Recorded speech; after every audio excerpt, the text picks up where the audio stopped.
محترم بزرگوں اور دوستو، اس دنیا میں یہ ممکن نہیں کہ ہم اپنے اللہ کو دیکھیں، اور ممکن اس وجہ سے نہیں کہ اللہ نے نظام یہ بنایا ہے کہ دنیا میں انسان مجھے نہیں دیکھ سکتا۔ اللہ اگر چاہتے تو اللہ تعالیٰ شانو اپنے آپ دکھا سکتے تھے، لیکن نظام اللہ نے یہ بنایا کہ اس دنیا میں انسان اللہ کو نہیں دیکھ سکتے، لہذا ہماری اللہ سے ملاقات نہیں ہو سکتی۔ لیکن یہ بھی طے ہے کہ قیامت کے دن ہم میں سے ہر شخص اپنے اللہ کو ضرور دیکھے گا، اور یہ اس لیے کہ قرآن میں بھی اللہ تعالیٰ شانو فرماتے ہیں، جس میں تذکرہ ہے دیکھنے کا، اور اللہ کے نبی علیہ السلام نے بھی ارشاد فرمایا، جب صحابہ کرام نے پوچھا کہ کیا ہم اپنے رب کو دیکھ سکیں گے، حل نارا ربنا، کیا اس حکون اپن خدا وچت، کیا ہم اپنے اللہ کو دیکھ سکیں گے، تو جناب رسول اللہ صلی اللہ علیہ وسلم نے ارشاد فرمایا ایک حدیث میں کہ جیسے 14ویں رات کا چاند دیکھنا آسان ہے، اسی طرح سے تم قیامت کے دن اپنے اللہ کو دیکھو گے۔ بخاری شریف کی حدیث کے الفاظ اس طرح سے ہیں کہ صحابہ کرام نے کہا، یا رسول اللہ حل نرا ربنا، اے اللہ کے رسول کیا قیامت کے دن ہم اپنے رب کو دیکھ سکیں گے؟ تو آپ نے ارشاد فرمایا، حل تزامون فی رؤیت القمر لیلۃ البدر لیس دونہ سحاب، اور ایک جگہ اس حدیث کے الفاظ اس طرح سے ہیں، حل تزامون فی رؤیت الشمس فی نصف النہار لیس دونہ سحاب، 14ویں رات کے چاند ہو، آسمان میں چمک رہا ہو، فضا میں بادل نہ ہو، اس چاند کے دیکھنے میں کون سی مشکل ہے؟ تو فرمایا جیسے تم چاند کو آرام کے ساتھ دیکھ سکو گے، اسی طرح سے اپنے اللہ کو بھی قیامت کے دن دیکھو گے۔ تو اب اس دنیا میں تو اللہ نہیں دیکھ سکتے، قیامت کے دن اللہ کو ضرور دیکھیں گے۔ اس دیکھنے کے بعد سوال و جواب کیا ہوگا، یہ تو اللہ اور اللہ کے نبی نے بیان فرمایا، لیکن ہم اپنے لفظوں میں اپنی سوچ کے مطابق اگر ہم یہ کہیں گے کہ اللہ تعالیٰ شانہ نے اگر ہم سے کہا ہو کہ آؤ میرے ساتھ حساب کرو، پھر اللہ فرمائیں گے میں نے تمہیں کیا کیا دیا تھا میں سناتا ہوں تمہیں، پھر فرمائیں گے میں نے تمہیں انسان بنایا تھا،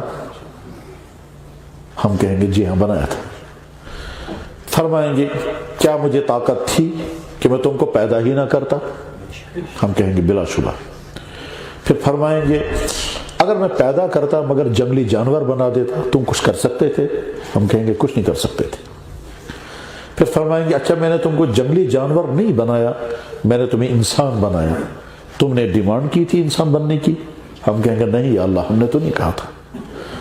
اللہ پھر پوچھیں گے کیا تمہارا کوئی حق تھا میرے ذمے، کیا میں اگر تمہیں انسان نہ بناتا تو تم میرے خلاف کوئی قدم اٹھاتے، ہم کہیں گے نہیں اللہ ہم تو کچھ نہیں کر سکتے تھے۔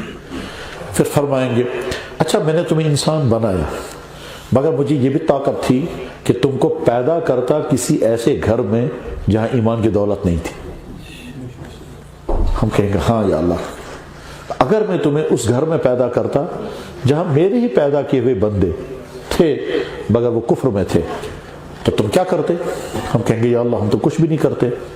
پھر اللہ تعالیٰ فرمائیں گے کیا تم نے مجھے کوئی درخواست دی تھی، کیا تمہارا کوئی مطالبہ تھا، کیا تمہاری کوئی ڈیمانڈ تھی، کیا مجھے کوئی ڈر تھا کہ میں تمہیں ایمان والے کے گھر میں پیدا نہیں کروں گا تو نہ جانے کیا ہوگا، ہم کہیں گے یا اللہ نہیں نہ ہم نے مطالبہ کیا، نہ آپ کو ہمارا کوئی ڈر ہو سکتا تھا، نہ ہم کوئی احتجاج کر سکتے تھے، نہ ہمارے پاس کوئی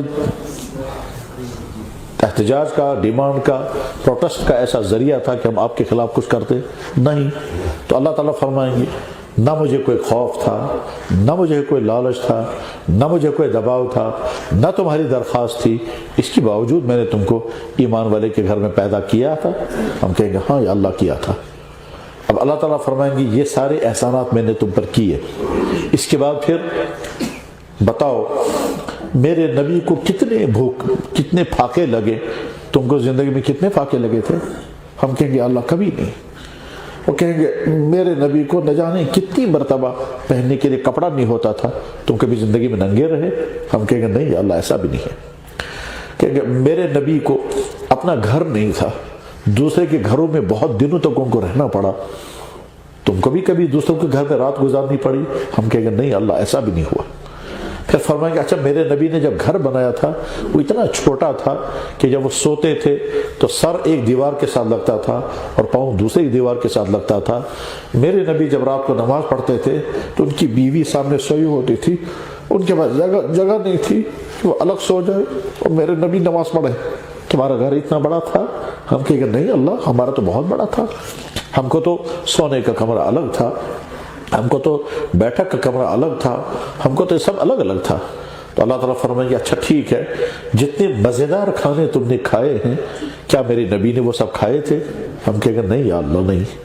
فرمایا اچھا جتنی فیسلٹیز کے ساتھ تم نے زندگی گزاری تھی کیا میرے نبی کو ایسی فیسلٹیز رہی ہیں؟ کہیں گے نہیں یا اللہ۔ کہا یہ سب میں نے تمہارے ساتھ کیا۔ اچھا تم کو تعلیم یافتہ بنایا تھا؟ کہ جی ہاں یا اللہ تعلیم یافتہ بھی بنایا تھا۔ پھر تمہاری شادیاں بھی ہوئی تھی؟ کہ جی ہاں یا اللہ شادیاں بھی ہوئی تھی۔ پھر تم کو اولادیں بھی ملی ہیں؟ کہ جی ہاں یا اللہ اولادیں بھی ملی ہیں۔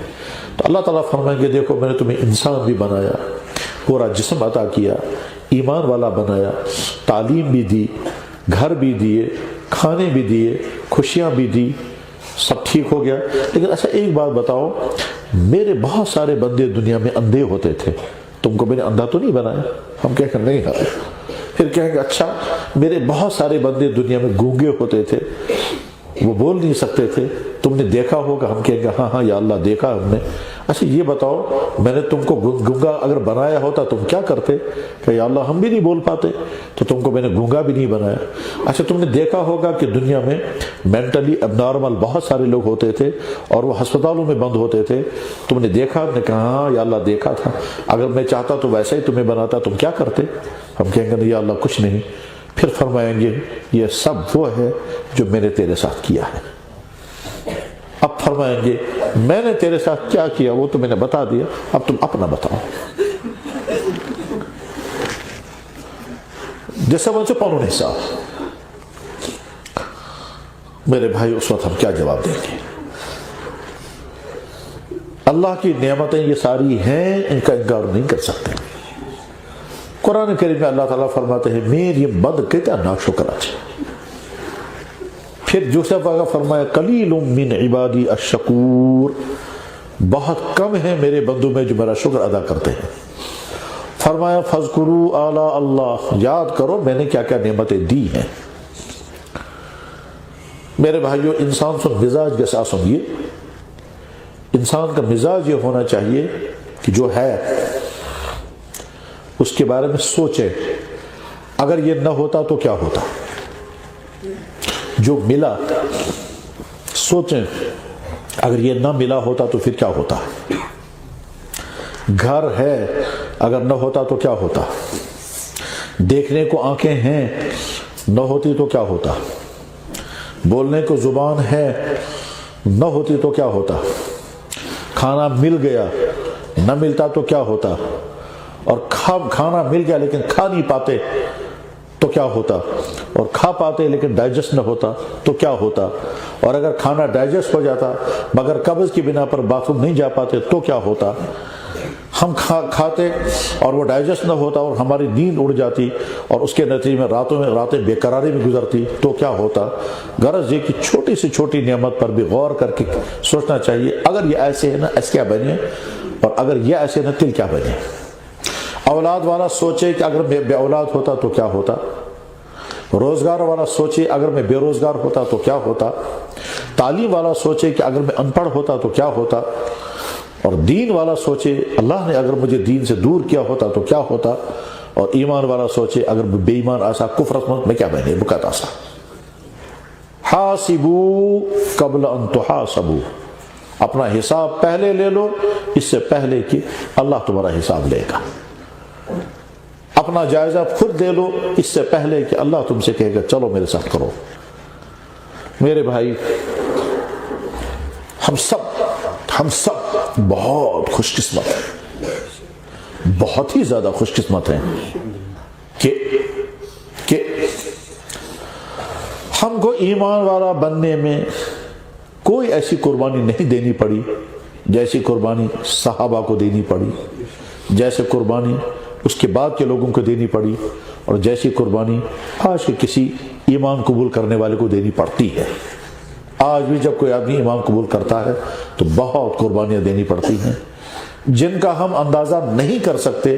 اس وجہ سے نہیں کر سکتے کیونکہ ہم پہ وہ بیتی نہیں، ہم نے وہ جھیلا ہی نہیں، ہم نے اس کا سامنا ہی نہیں کیا، ہم پہ وہ حالات ہی نہیں آئے، لہذا ہمیں نہیں معلوم ہوتا ہے کیا کیا جھیلنا پڑتا ہے۔ اللہ نے ان تمام امتحانوں سے ہمیں بچا کر گھر کے اندر ایمان کی دولت عطا فرمائی۔ ایمان والی ماں کے پیٹ میں ہم نے 9 مہینے گزارے، ایمان والی ماں کا دودھ پلایا، ایمان والے باپ کی شفقتوں میں سایہ گزاروایا، ایمان والے کے گھر میں رہ کر کے اپنے بچپن کے نخرے کیے اور ماں باپ نے شفقتیں دی، اور پیدا ہوئے تو اذان پڑھی گئی، پیدا ہوئے تو ختنہ ہوا، پیدا ہوا تو ہم کو بسم اللہ پڑھ کر ہماری ماں نے دودھ پلایا ہوگا۔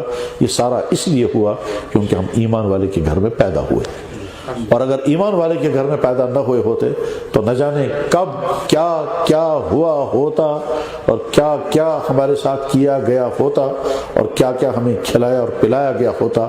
ہم اس ایمان والے ماحول میں ان چیزوں کا تصور بھی نہیں کر سکتے، اور یہ ایمان والا ہی ایمان ہی نصیب ہوا جس کے نتیجے میں ہم سجدہ کرتے ہیں تو صرف ایک اللہ کو، مانتے ہیں تو صرف ایک اللہ کو، جھکتے ہیں تو صرف ایک اللہ سے، خوف ہے ہمارے دلوں میں تو صرف ایک اللہ کا، اور محبت ہے تو کائنات کے خالق و مالک ایک اللہ کی۔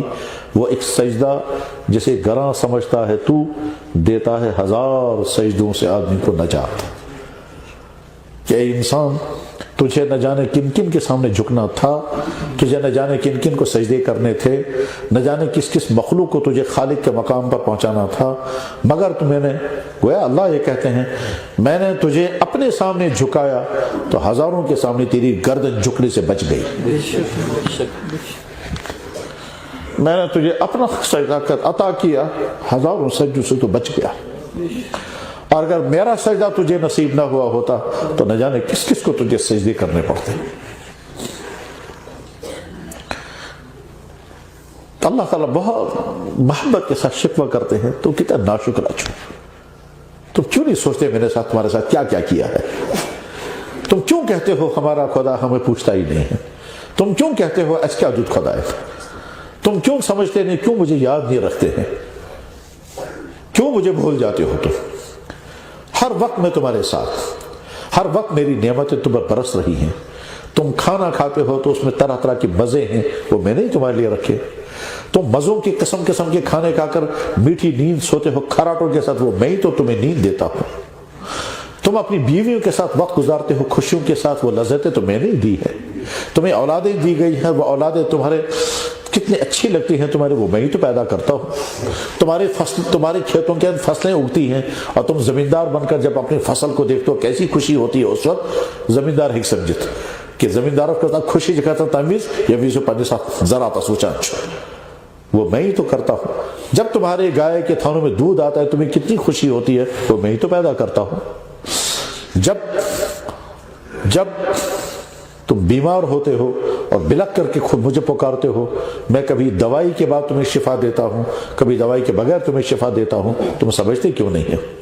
تم کھانے کھاتے ہو، ان کھانوں میں تمہیں مزے آتے ہیں، میں ایک طرف سے کھانوں میں نے مزہ رکھا اور دوسری طرف سے تمہاری زبان پر میں نے ٹیسٹ رکھا، اس ٹیسٹ کی وجہ سے تمہیں کھانوں میں مزہ آتا ہے، ورنہ تو تنگ آ جاتے کھاتے کھاتے، جیسے بنی اسرائیلی تنگ آ گئے تھے، من و سلوا کھاتے کھاتے، ایک ہی چیز کھاتے کھاتے تنگ آ گئے تھے، میں تمہارے لیے قسم قسم کی ڈشیں، قسم قسم کی چیزیں مہیا کر دیتا ہوں۔ پھلوں کو دیکھو کیسے کھاتے ہو، اور وہ پھل الگ الگ ذائقوں والے، الگ الگ فائدوں والے، الگ الگ تاثیر والے۔ تمہارے باغوں میں ایک سیب پیدا ہوتا تھا، اس کی تاثیر سرد تھی، تمہارے باغوں میں دوسرا سیب پیدا ہوتا تھا، اس کی تاثیر گرم تھی۔ میں جانتا تھا کہ میرے بندے کو کبھی پیٹ میں گرمی ہوگی تو ٹھنڈا سیب کھائے گا، اور کبھی ٹھنڈ لگے گی تو گرم سیب کھائے گا۔ میں نے گرمی کا انتظام تمہارے لیے کیا، ٹھنڈا کا انتظام بھی تمہارے لیے کیا۔ تم زندگی نہیں گزار سکتے تھے، میں نے تمہارے لیے دنیا میں آگ بھیجی، وہ آگ خطرناک بھی تھی لیکن تم کو فائدہ بھی پہنچاتی تھی، اسی سے تمہارے کھانے پکتے تھے، اسی سے تم کو گرمیاں ملتی تھی، اسی سے تم طرح طرح کے فائدے اٹھاتے تھے اور اسی سے بچ کر رہتے تھے۔ تمہیں مکان بنانے تھے، میں اس کے لیے جنگل بنائے، اور جنگلوں کو کاٹ کاٹ کر کے تم مکان بناتے تھے۔ تمہیں اپنے مکان بنانے تھے، میں نے مٹی اور پتھر بنائے، اس سے تم اپنے مکان اور پٹی غرض یہ کہ اللہ کی نعمتیں ہر وقت ہر انسان پر برس رہی ہیں، چاہے انسان مانے یا نہ مانے۔ اس دنیا میں سب سے بڑا نادان وہ شخص ہے کہ جو اللہ کی زمین پر رہ کر اللہ کا دیا ہوا جسم استعمال کر کے اللہ کی پیدا کی ہوئی چیزیں اور پانی پی کر اور کھا کر پھر اللہ کے نافرمانی کی زندگی گزارے، اس سے بڑا بدبخت انسان اس دنیا میں کوئی نہیں۔ ایسے انسان کو اللہ تعالیٰ کہتے ہیں یہ جانوروں سے زیادہ بدتر ہیں، انہم الا کالانعام بل ہم اضل۔ ایسے انسانوں کو اللہ تعالیٰ کہتے ہیں یہ تو بدترین مخلوق ہے، پیدا اللہ کے کیے ہوئے ہیں اور اللہ فرمانے بدترین مخلوق ہے، لیکن الحمدللہ ہم اس میں شامل نہیں ہیں۔ ہم نہ بدترین جانور ہیں نہ بدترین مخلوق، ہم نہ بدترین جانور ہیں نہ بدترین مخلوق۔ کیوں؟ وہ بھی انسان، ہم بھی انسان۔ تو جواب، ہم اس زمین اور اس آسمان اور اس کائنات کے خالق کو مانتے ہیں اور وہ اس کا انکار کرتے ہیں۔ ہم پیدا کرنے والے کی نعمتوں کو کھا کر اس کو تسلیم کرتے ہیں، وہ پیدا کرنے والے کی نعمتیں کھا کر پھر کہتے ہیں کس خدا کیا خدا اشن مانا۔ ہم پانی برسانے والے اللہ کو مان کر کے پھر پانی پیتے ہیں اور آخر میں پھر الحمد پڑھتے ہیں، اور وہ پانی تو اللہ کا پیتے ہیں لیکن سجدے کسی اور کو کرتے ہیں۔ ہم اللہ کی دی ہوئی اولاد پر شکر پڑھتے ہیں اور اللہ کا شکر ادا کرتے ہیں اور وہ کسی اور کا۔ تو اس لیے ہم بہترین مخلوق ہیں، اور دوسرے کیا ہیں وہ سمجھیں۔ قرآن میں اللہ تعالیٰ کہتے ہیں ان الذین آمنوا وعملوا الصالحات اولئک هم خیر البریہ، بلا شبہ وہ لوگ جو ایمان لاتے ہیں، ایمان کا مطلب انہوں نے تسلیم کیا کائنات کا خالق اور مالک ایک اللہ، تسلیم کیا کائنات کو خالق و مالک جو ہے وہی معبود ہے، وہی خالق ہے، وہی رزاق ہے، وہی ماں کی چھاتیوں میں دودھ پیدا کرتا ہے، وہی گائے کے تھنوں میں دودھ پیدا کرتا ہے، وہی آسمان سے پانی برساتا ہے، وہی زمین سے چیزیں اگاتا ہے، وہی جانور کو انسان کے ماتحت بناتا ہے، وہی باڈی کے اندر تمام آرگن پیدا کرتا ہے، وہی آنکھ بناتا ہے اور آنکھ کے اندر دیکھنے کی طاقت رکھتا ہے، وہی کان بناتا ہے اور کان کے اندر سننے کی طاقت، اسی نے زبان بنائی اور زبان کے اندر بولنے کی طاقت بھی رکھی، چکھنے کی طاقت بھی رکھی، اور پانی نکال کر کے منہ کو لعاب سے تر رکھنے کی طاقت بھی اسی اللہ نے رکھی۔ اس اللہ کو ہم مانتے ہیں، اس لیے اللہ کہتے ہیں ان الذین آمنوا وعملوا الصالحات اولئک هم خیر البریہ، بلا شبہ وہ جو ایمان والے ہیں، زندگی ایمان کے مطابق اور میرے نبی کے طریقے کے مطابق گزرتی ہے، وہ بہترین مخلوق ہے۔ اس بندے کی عظمتوں کا کیا ٹھکانہ جس کو اللہ کہیں تم بہترین مخلوق، اور اس بندے کی بربادیوں کی کیا حد ہے جس کو اللہ فرمائیں گے بدترین مخلوق۔ ایک کو کہا اولئک شر البریہ، دوسرے کو کہا اولئک خیر البریہ۔ شر البریہ اور خیر البریہ، عجیب بات یہ ہے اللہ نے خنزیر کو حرام تو کہا، بدترین مخلوق نہیں کہا۔ کتے کو حرام تو کہا، کتے کے لعاب کو 7 مرتبہ دھونے کا حکم تو دیا، مگر کتے کو بدترین مخلوق نہیں کہا۔ سانپ اور بچھو ڈنک مارتا ہے، تکلیف ہوتی ہے، مگر بدترین مخلوق پھر بھی ان کو اللہ نے نہیں کہا۔ جنگلی جانور خونخوار ہوتا ہے، پھاڑ کر کے انسانوں کو کھاتا ہے، مگر بدترین مخلوق اس کو بھی نہیں کہا۔ مکھیاں مچھر انسانوں کو بہت تنگ کرتے ہیں، واقعی تنگ کرتے ہیں، لیکن بدترین مخلوق ان کو بھی اللہ نے نہیں کہا۔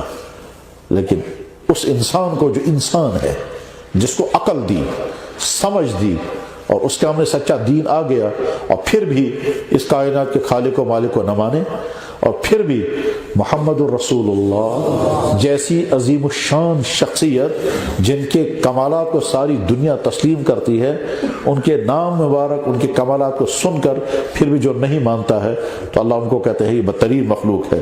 الحمدللہ ثم الحمدللہ، اس سے بدترین مخلوق، اس سے بہترین مخلوق اس میں شامل، مگر ان پر چوچن ایسے اس کا درجہ اس میں اس کا عالم اس میں۔ اگر اللہ تعالیٰ شانو فرمائیں گے تم سب کچھ کرنے کو تیار ہو جاتے تھے، لیکن میری نماز پڑھنے کی تمہارے پاس فرصت نہیں تھی، مجھے وجہ بتاؤ کیوں۔ اگر اللہ تعالیٰ شانو فرمائیں گے تم اپنے فنکشنوں پر لاکھوں اڑا دے کرتے تھے اور میرے بندے فاقے مرتے تھے، تم ان کو زکوٰۃ دینے کو تیار نہیں ہوتے تھے، کیوں؟ اگر اللہ تعالیٰ ہم سے پوچھیں گے کہ تم ڈاکٹروں کے کہنے پر فاسٹنگ کرتے تھے، الٹرا ساؤنڈ کرنے پر، سٹی اسکین کرنے پر 12 14 گھنٹے بھوکے رہتے تھے اور پانی پی کر کے پھر سٹی اسکین کرنے کے لیے جاتے تھے۔ میں نے کہا تھا کہ روزہ رکھو، وہ تم کو روزہ کیوں بھاری ہوتا تھا؟ میں نے کہا تھا تمہارے سامنے لائف سٹائل دو ہیں، ایک میرے نبی کے دشمنوں کا لائف سٹائل ہے اور ایک میرے نبی کا لائف سٹائل ہے، تم ان کا لائف سٹائل کیوں اپناتے تھے؟ تمہیں کیا ان سے محبت تھی؟ تم کیوں کہتے تھے کہ ہم ویسا بننا چاہتے ہیں؟ تم کیوں نہیں کہتے تھے میں نبی جیسا بننا چاہتے ہیں؟ نبی کا کلچر، نبی کا سویلائزیشن، نبی کی تہذیب، نبی کا ڈریس کوڈ، نبی کی شکل و صورت تمہیں پسند نہیں تھی؟ تمہیں نبی کے دشمنوں کا طریقہ پسند تھا، کیوں؟ تو ہم کیا جواب دیں گے؟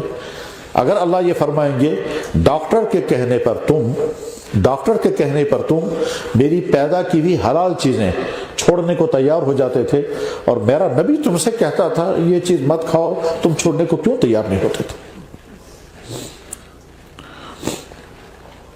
جب تم کو ڈاکٹروں نے کہا کہ منہ بند کر دو، ماسک لگاؤ، تو تم لگانے کو تیار ہو گئے، اور میرے نبی نے کہا تھا عورتوں کو پردہ کرو، وہ کہتے تھے ہم پردے کرنے کو تیار نہیں۔ صحت کے لیے تو تم نے ان کی بات مان لی اور میری رضا کے لیے میری نبی کی بات تم نے نہیں مانی، تو کیا جواب دیں گے؟ میرے بھائی، اگر ہمارے میسج ہے تو کیا؟ نمبر 1،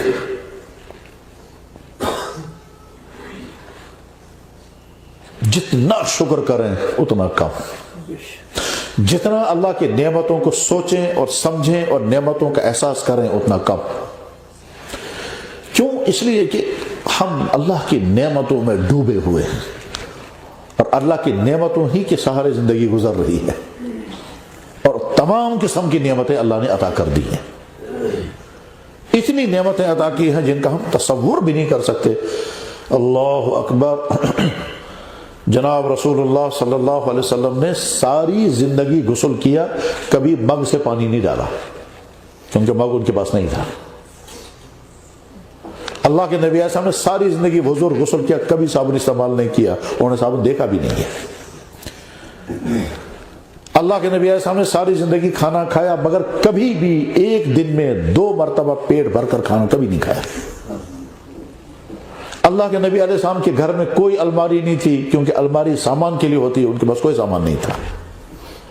اللہ کے نبی علیہ السلام کے گھر میں نہ کوئی صندوق تھا، نہ کوئی بریف کیس تھا، نہ کوئی سوٹ کیس تھا، نہ کوئی وارڈروب تھا، نہ کوئی الماریاں تھی، کچھ بھی نہیں تھا۔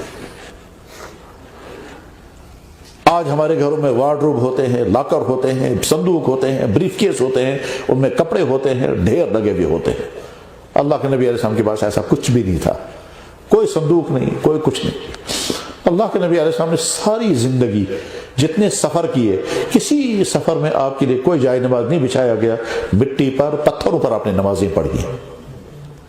اللہ کے نبی علیہ السلام کے گھر میں ساری زندگی کبھی چراغ نہیں جلایا گیا، ساری زندگی اندھیرے میں رہے ہیں۔ اللہ کے نبی علیہ السلام نے کبھی بھی مسالوں دار کھانا نہیں کھایا۔ اللہ کے نبی علیہ السلام نے نہ کبھی چاول کھائے، نہ کبھی مسالے کھائے، نہ کبھی دالیں کھائی، نہ کبھی قسم قسم کی سبزیاں کھائیں، نہ ان کو مزیدار بنا کر کے کبھی کھانے، کبھی نہیں۔ اللہ کے نبی علیہ السلام نے نہ کبھی چائے پی ہے، نہ کبھی بریک فاسٹ کیا ہے، نہ کبھی ڈنر اور لنچ، یہ سب تھا ہی نہیں۔ مل گیا تو کھایا، کیا کھایا؟ کبھی دودھ کا پیالہ پیا، کبھی چند کھجوریں کھائی، اور بس۔ ہمارے پاس آج جتنے کپڑے ہیں، اللہ کے نبی علیہ السلام اور صحابہ کرام سوچ بھی نہیں سکتے تھے اتنے کپڑے ان کے پاس ہوتے، اور آج ہم آسانیوں کے ساتھ، آج ہمارے پاس جتنی لائٹنگ کا انتظام، کمیونیکیشن کا انتظام، میٹنگ کا انتظام، پردوں کا انتظام، دروازوں کھڑکیوں کا انتظام، حتیٰ کہ اب تو آج کے زمانے میں بیت الخلاؤں کی ٹائلوں کا کمپٹیشن چل رہا ہے، بلکہ نوبت یہاں تک آ گئی تو ہم اپنے برتنوں کے لیے بھی قالین بچھا رہے ہیں، برتنوں کے لیے قالین۔ تو ایسا وچمت آج آسان نئی دسترخوان قالین بانن خاطر تو قالین آمت قالین بانن کیا پریشانی ہے تمن قالین بچھاؤن۔ اللہ کے نبی علیہ السلام کے زمان آپ کو اپنے لیے بیٹھ بچھانے کے لیے قالین نہیں، ہمارے تو برتنوں کے لیے بھی قالین آ گیا۔ کپ رکھنا ہے چائے کا، اس کے نیچے قالین ہے، نام ہے دسترخوان۔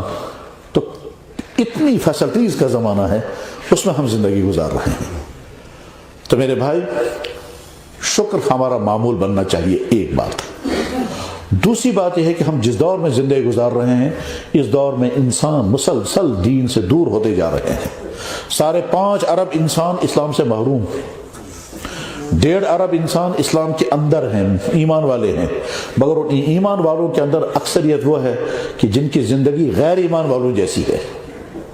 اکثریت ایسی ہے جن کی زندگی غیر ایمان والوں جیسی ہے. یعنی بے شمار مسلمان تہند وطن بہن، تہند کھین چین، تہند بزنس، تہند سوری کی کہیں چیز تمن مت اسلامچ علامت سوائے اخ ناو مسلمانن ہن بے اگر مرد آسن تو تمن ختم حال، بس امن رچو نبی کی. اللہ کا فضل ہے ہم ان میں سے نہیں ہیں. ہم ان میں سے ہیں جو اللہ کے دین کو سنتے ہیں، بولتے ہیں، سمجھتے ہیں، دین کے مجلسوں میں آتے ہیں، اور اس کے بعد پھر اللہ نے حق کا راستہ ہمیں عطا فرمایا ہے. اور اس سب کا ثبوت یہ ہے کہ ہم دین کے مجلس میں موجود ہیں. اللہ نے یہ دین ہم کو عطا فرمایا، اس کے لیے ہمارے بزرگوں نے بڑی قربانیاں دی ہیں، بڑی محنت کی ہے. کشمیر میں اسلام لے کر آنے والا پہلا شخص وہ چائنا سے آیا تھا، اور چائنا سے پیدل سفر کر کے یہاں پہنچے ہیں، اور نہ جانے کتنی مشکلات جھیل کر کے. زبان بیچاروں کی الگ تھی، کھانا ان کو یہاں کا پسند سوٹ نہیں کرتا تھا، مشکلات کے ساتھ وہ یہاں پہنچے ہیں، اور یہاں کے بادشاہ کو اسلام کی دعوت دی. اس آنے والے کا نام تھا سید عبد الرحمن بلبل، سید شرف الدین عبد الرحمن بلبل رحمہ اللہ تعالی. یہ پہلا شخص ہے جو کشمیر میں آیا. اس کے بعد تقریباً 50 سال کے بعد حضرت شاہ ہمدان رحمہ اللہ تعالی وہ شہزادہ کی جیسی زندگی گزارتے تھے. وہ اس کائنات کے سب سے اونچی خاندان سیدوں میں سے ہیں شاہ ہمدان رحمہ اللہ تعالی. انہوں نے اپنا وطن چھوڑا، اپنا ملک چھوڑا، اپنے اساتذہ، اپنے شیوخ، اپنے پیر، اپنے سارے چھوڑ کر آ گئے یہاں، تاکہ یہاں اسلام کا نور پھیلے، اور ان کے ذریعے سے اسلام کی نعمت پھیلی. پیدل سفر کیا انہوں نے، پھاکے لگے، ددا کے پہاڑیوں کو کراس کیا، پہاڑیوں پر سوئے، گفاؤں میں راتیں گزاری، اور پھاکے لگے، اور کہیں سواری نہیں ملی، کبھی سواری ملی تو اسے گر بھی گئے. یہ اس طرح سے سفر کر کر کے پہنچے یہاں. ایمان کی دولت پہنچی اور ایمان پھیل گیا یہاں. ان کے ذریعے سے نہ کوئی پیسہ یہاں آیا، ان کے ذریعے سے نہ کوئی لالچ یہاں آیا، ان کی طرف سے نہ کوئی پریشر تھا، نہ کوئی دباؤ تھا، نہ کوئی دھوکہ تھا. بس سچا دین لے کر سچا انسان آیا، اور یہاں کے لوگوں کی قسمت میں حق تھا تو اللہ نے ان کو اسلام کی دولت عطا کی اور وہ مسلمان ہو گئے. فالحمدللہ رب العالمین. اور اس کے بعد پھر وہ اللہ کا دین ہم تک پہنچا،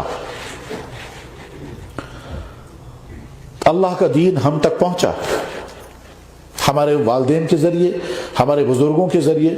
اور اس لیے ہم کہہ سکتے ہیں یا اللہ اس خطے میں آپ کا نبی نہیں آیا، اس خطے میں کوئی صحابی نہیں آیا، اس خطے میں نہ شیخ عبد القادر جیلانی آئے، نہ امام اعظم ابو حنیفہ آئے، نہ امام بخاری آئے، نہ امام مسلم آئے، نہ اولیاء کرام کی وہ پرانی کھیپ میں سے کوئی آیا.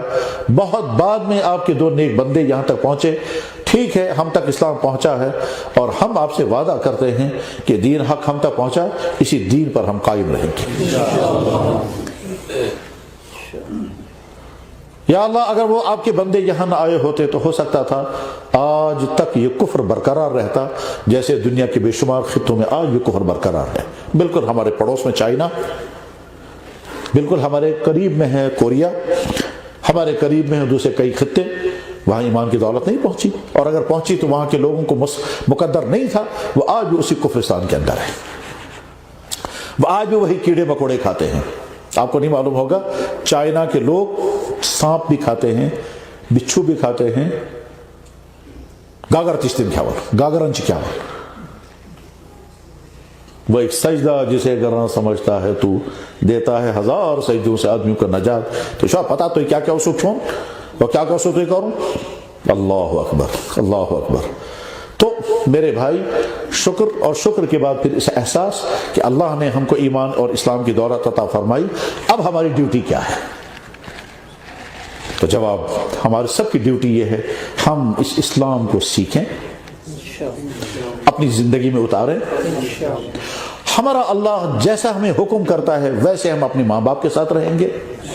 ہمارا نبی جیسے حکم کرتا ہے ویسے ہم اپنی بیویوں کے ساتھ رہیں گے، ہمارا اللہ جیسے اور ہمارا نبی جیسے حکم کرے گا ویسے ہم بزنس کریں گے، ہمارا اللہ اور ہمارا نبی جیسے ہم بتائے گا ویسے ہم شادیاں کریں گے، ہمارا اللہ اور ہمارا نبی جیسا ہمیں حکم کرتا ہے ویسے ہم باغبانی کریں گے، ہمارا اللہ اور ہمارا نبی جیسے حکم کرتا ہے ویسے ہم زندگی کا ہر کام کریں گے، کیونکہ اللہ نے ہم کو ایمان کی دولت عطا فرمائی۔ باغ والے قرآن کی وہ آیتیں پڑھیں جن آیتوں میں اللہ تعالیٰ فرماتے ہیں میں تمہارے لیے زمین سے کیسے پھل اگاتا ہوں، ان پھلوں کے کلر الگ الگ، ان پھلوں کے مزے الگ الگ، ان پھلوں کی شیپیں الگ الگ، اور اسی زمین میں سارے پھل تمہارے لیے اگاتا ہوں۔ تم ہمارے قریب میں ہیں دوسرے کئی خطے، وہاں ایمان کی دولت نہیں پہنچی، اور اگر پہنچی تو وہاں کے لوگوں کو مقدر نہیں تھا، وہ آج بھی اسی کفرستان کے اندر ہے، وہ آج بھی وہی کیڑے مکوڑے کھاتے ہیں۔ آپ کو نہیں معلوم ہوگا چائنا کے لوگ سانپ بھی کھاتے ہیں، بچھو بھی کھاتے ہیں، گاگر تشتین کھاور، گاگرنچ کھاور، وہ ایک سجدہ جسے کرنا سمجھتا ہے تو دیتا ہے ہزار سجدوں سے آدمیوں کو نجات۔ تو شاہ پتا تو کیا کیا اسو چھوڑ اور کیا کیا اسو تو کروں، اللہ اکبر اللہ اکبر۔ تو میرے بھائی شکر، اور شکر کے بعد پھر اس احساس کہ اللہ نے ہم کو ایمان اور اسلام کی دولت عطا فرمائی، اب ہماری ڈیوٹی کیا ہے؟ تو جواب ہماری سب کی ڈیوٹی یہ ہے ہم اس اسلام کو سیکھیں، اپنی زندگی میں اتاریں۔ ہمارا اللہ جیسا ہمیں حکم کرتا ہے ویسے ہم اپنے ماں باپ کے ساتھ رہیں گے، ہمارا نبی جیسے حکم کرتا ہے ویسے ہم اپنی بیویوں کے ساتھ رہیں گے، ہمارا اللہ جیسے اور ہمارا نبی جیسے حکم کرے گا ویسے ہم بزنس کریں گے، ہمارا اللہ اور ہمارا نبی جیسے ہم بتائے گا ویسے ہم شادیاں کریں گے، ہمارا اللہ اور ہمارا نبی جیسا ہمیں حکم کرتا ہے ویسے ہم باغبانی کریں گے، ہمارا اللہ اور ہمارا نبی جیسے حکم کرتا ہے ویسے ہم زندگی کا ہر کام کریں گے، کیونکہ اللہ نے ہم کو ایمان کی دولت عطا فرمائی۔ باغ والے قرآن کی وہ آیتیں پڑھیں جن آیتوں میں اللہ تعالیٰ فرماتے ہیں میں تمہارے لیے زمین سے کیسے پھل اگاتا ہوں، ان پھلوں کے کلر الگ الگ، ان پھلوں کے مزے الگ الگ، ان پھلوں کی شیپیں الگ الگ، اور اسی زمین میں سارے پھل تمہارے لیے اگاتا ہوں، تم